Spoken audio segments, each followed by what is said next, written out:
Good afternoon, everyone. Today we're going to talk about presentation skills, levels of presentation, as well as we'll mention a little bit the productivity in presenting and talk about CREAM strategy.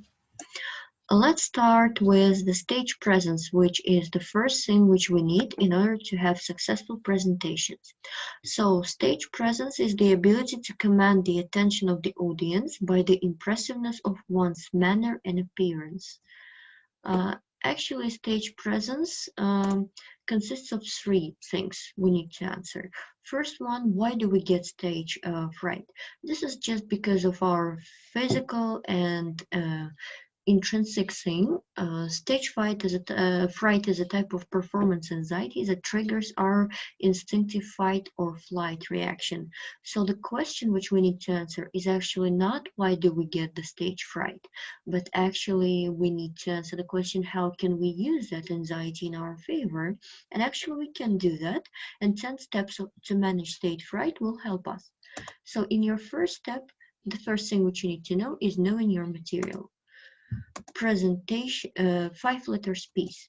Proper preparation prevents poor presentation. So if a person knows material very well, the presentation will never be failed. Second thing which we need to know is knowing our target audience. If we are making a presentation, we need to come beforehand. We need to prepare, plan, and organize practicing our speech. We need to try to visualize the audience in front of us while we are practicing. So, for example, at home, with family or friends who are free. We need also to arrive earlier to the room in order to greet the people we're going to give presentation to, just in order in case we don't need them. This will help to establish a bond between you and the audience. It is always easier to give presentation to those people whom you at least know, at least how they look like, and other things are not so difficult. Third thing which we need to remember is knowing the environment. Arrive earlier and set up any audio or visual aids that you will need. Next thing we need to do is practice. Practice using microphone that is available if you need it. And finally, test. Test any other audio-visual equipment you plan to use in order to anticipate at least technical problems. Next thing is you need to relax your body and mind. You need to do some simple exercises and stretches. It will help you to get relaxed, to make the blood run through your body and help your brain work better.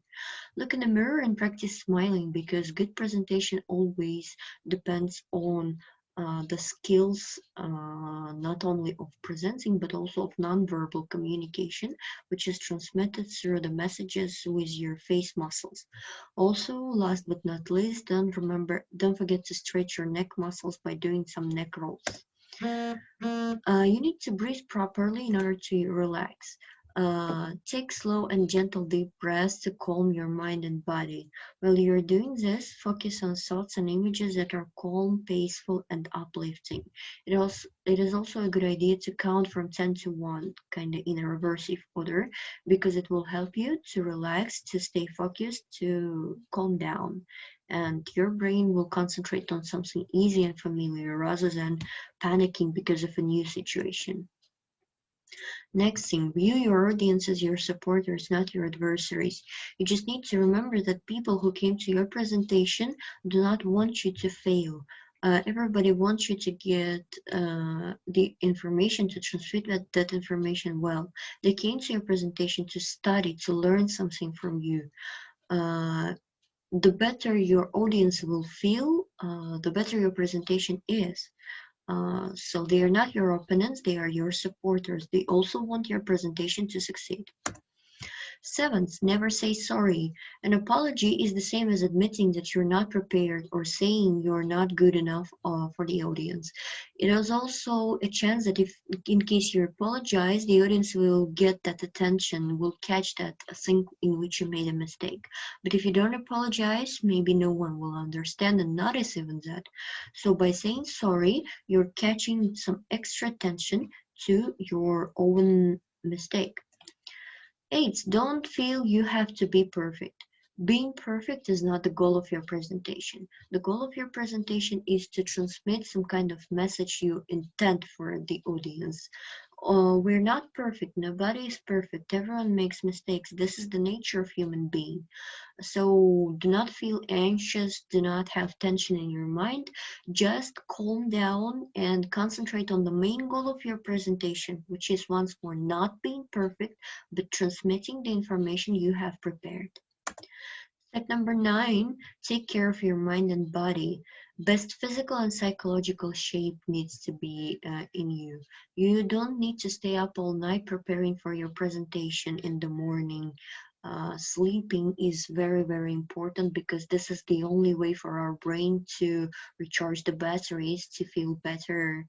Also, you need to avoid drinking too much coffee a day of your presentation because coffee gives you extra adrenaline, which you don't really need because you're still nervous, you're still stressed, because your body and organism is in a new situation and it is still stressing and making that adrenaline. Extra one will make it even worse. Finally, 10th step, give yourself a pep talk. If you look at this picture, you can see that this person is different. He's outstanding. He's not like others. He's bright. Tell yourself that you're bright as well. Tell yourself that this is a great opportunity and you should be excited that you have been given such a chance to speak to your audience. Convince yourself that you can do it. Convince yourself that you're best. Convince yourself that you're almost perfect. And that's how you're going to be a successful presenter. The characteristics of good public speaker, let's talk about them as well. So, three things we need to pay attention to. First is content and organization. You need to know the content of your speech. You need to capture the audience, the interest of audience with original, stimulating introduction. It should be prepared by yourself, not taken from the internet. Also, you need to limit the speech to making a few main points that are thoroughly emphasized. So do not speak too much because always time is restricted. Maybe you're given 5 minutes or 10 minutes. So only be restricted to that time. Next thing, you organize the speech so that the main ideas are easily identified, clearly related, and well supported. So your main ideas should be given in the title of your paragraph. So for example, if we look back here, my main idea, take care of your mind and body, is visualized and then it is supported with three things. So this is also a good idea for you to do. Another thing is you need to be sensitive to the interest and knowledge of the audience. Do not make your presentation too hard or do not make it too simple so that the person watching it understands it and feels that it is rightly to their. And you also need to be occasionally humorous. The key word here is occasional, so you don't need to joke all over the time, but do not be too serious. Sometimes it is good to give some kind of joke in order to give the relaxation to the atmosphere. Next thing, the second one is pronunciation with quality and rate of speech. You need to pronounce the words clearly. You need to speak loud enough so that everyone hears you, but you don't need to scream because screaming is not really pleasant for a person. You don't need to speak too slowly because it is boring, and do not speak too quickly because it is unintelligible. No one will understand you if you speak too quickly. Also, you need to vary the intonation and stress. Your speech shouldn't be monotonous because if it is monotonous, everyone will fall asleep. You need to use stress and loudness appropriately to emphasize key points and key words. So, for example, if you're giving a main idea, you should say that louder than the main texts. Also, you need to maintain a middle pitch range. Speaking with too high pitch is disturbing to many listeners, and it does not have frequent long embarrassing pauses and hesitation. Try not to use ums and uhs in your speech. Of course, if it is natural for you, you cannot really fight it because you will be thinking only about how to deal with that ums and uhs. But if this is content related, then you need to fight it. You need to deal with this problem. You need to know your content better. Finally, the third thing, body language. You need to maintain the posture that is not too relaxed or too stiff. Also, you need to use some gestures, although not so many, because many gestures is always distracting. Also, you need to maintain eye contact with as many members of the audience as possible. Finally, we need to speak about CREAM strategy. This is a special study strategy which helps you. Each letter stands for one word. C is for creativity. So creative a person has the confidence to apply imagination to learning and problem solving. So when you're studying, give yourself some imagination. Do not make it boring. Make it creative. R stands for reflectiveness. It means being able to sit with your experience, analyze and evaluate your own performance, and draw lessons from it. So, being reflective means not only doing something, but also telling how successful it was for you.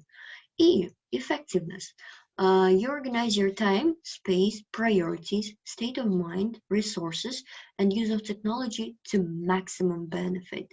So kind of you make it as effective as possible, 100% effective if it is possible, of course. A stands for active. You need to be personally engaged physically and mentally in making sense of what you learn. So you need to be present here not only in person but also with your brain. You don't need to think about anything else while you're studying. And finally, M, motivated.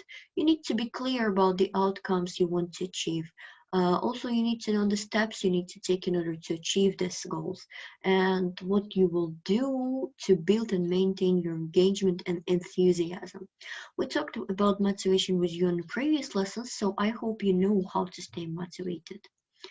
Uh, I think these are all things which I have to give you today for this lesson. So thank you for your attention. Goodbye.